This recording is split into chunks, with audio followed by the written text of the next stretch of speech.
Satan has plans, and a lot of little people are involved in his plans. Many of them probably don't even realize what they're doing.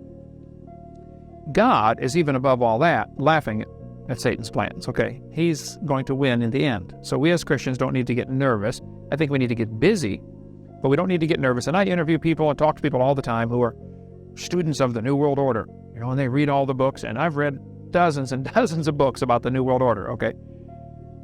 But they come away with a totally wrong attitude. They live their life paranoid and scared stiff, Look, we win. Relax. God's in charge. Just do what the Master said. 1933, Vice President Henry Wallace, who was an occultist, worshipped into the occult, decided to put the Great Seal on the $1 bill. Here's a picture of the Great Seal, the all-seeing eye. Now, I take a lot of flack for this. People have argued for centuries, or for decades, what this symbol represents. Let me tell you one of the theories, all right? The eye on top represents Lucifer, the all-seeing eye. There's a gap between the eye and the pyramid, symbolizing their job of accomplishing a new world order is not quite done yet. Lucifer has not yet been installed as the chief cornerstone. Now, see, Jesus Christ is actually going to be the chief cornerstone, but Lucifer wants to, he wants that job. There are 13 rows of stones. Very interesting. There were 13 degrees in the blue lodges of the Masonic Lodge. Behind the pyramid on the dollar bill, you will notice there's nothing, desert. In front of the pyramid, you got things growing, some bushes and grass and things like that. This symbolizes that they think they will bring the world out of this desert, terrible times into a wonderful, lush Garden of Eden type of thing. On the bottom is a date in Roman numerals. Anybody know that date on there? Bottom of the $1 of the pyramid? 1776 in Roman numerals. 1776 is, of course, a famous date in America, but it's also the date the Illuminati was started. A guy named Adam Weishaupt started a group called the Illuminati, the Enlightened Ones. That'd be a good quiz question there, Becky. Adam Weishaupt started a group called the Illuminati. They had secret meetings to decide how to control the world. Their group was exposed, and they went underground. It has resurfaced numerous times, and this, of course, the individual players die off, but the cause continues. And they still have their plans for the one world government, New World Order. 1933, the first Humanist Manifesto was signed. One of the signers of this was a guy named John Dewey. John Dewey is the father of our educational system here in America. John Dewey was in Vermont at a teacher's college. He was a humanist. He wanted, he claimed to be an atheist, and he said, I'm going to take over the teacher's college, worked his way until he became the top, and then he influenced all the people coming through that teacher's college, which later went out and became presidents of other teachers' colleges. And John Dewey had just an incredible impact on our educational system, leading it toward socialism, communism, New World Order type stuff, which is where we are now.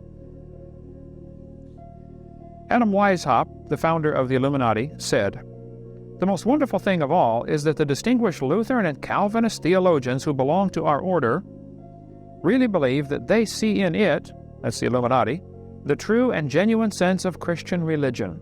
O mortal man, is there anything you cannot be made to believe?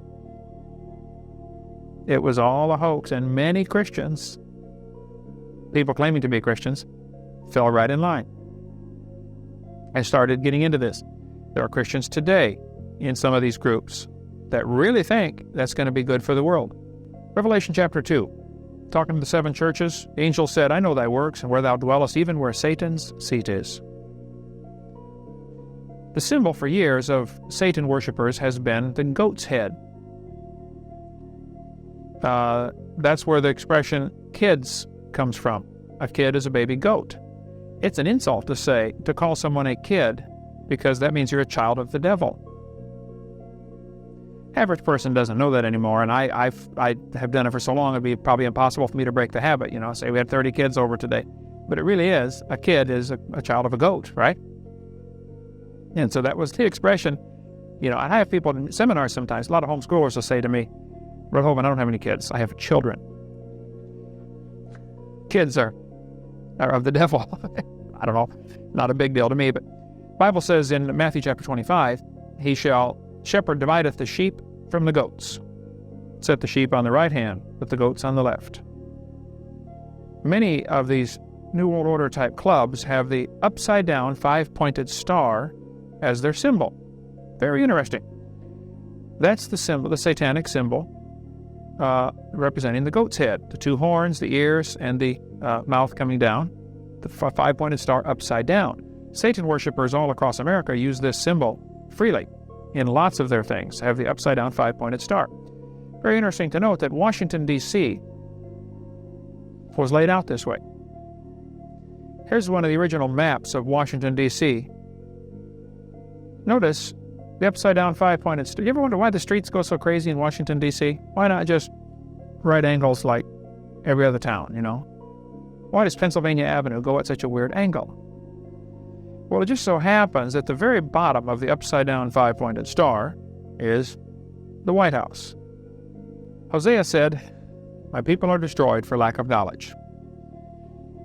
I think one thing we need to do as God's children is try to stay informed, what's going on. Okay, be alert. Alerts live longer, So one of our jobs is to be ready always to give an answer to every man that asketh the reason of the hope that's in us.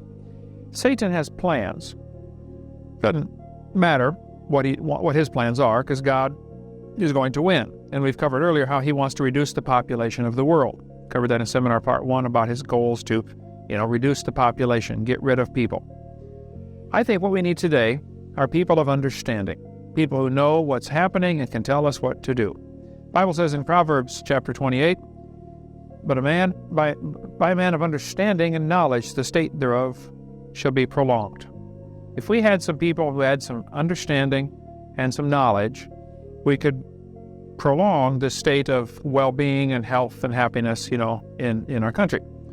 Deuteronomy chapter 1, they said, "Take you wise men and understanding." In 1 Kings chapter 3, Solomon said, "Lord, I want you to give your servant an understanding heart." If you pray for anything, I would suggest you pray for God to give you wisdom and understanding.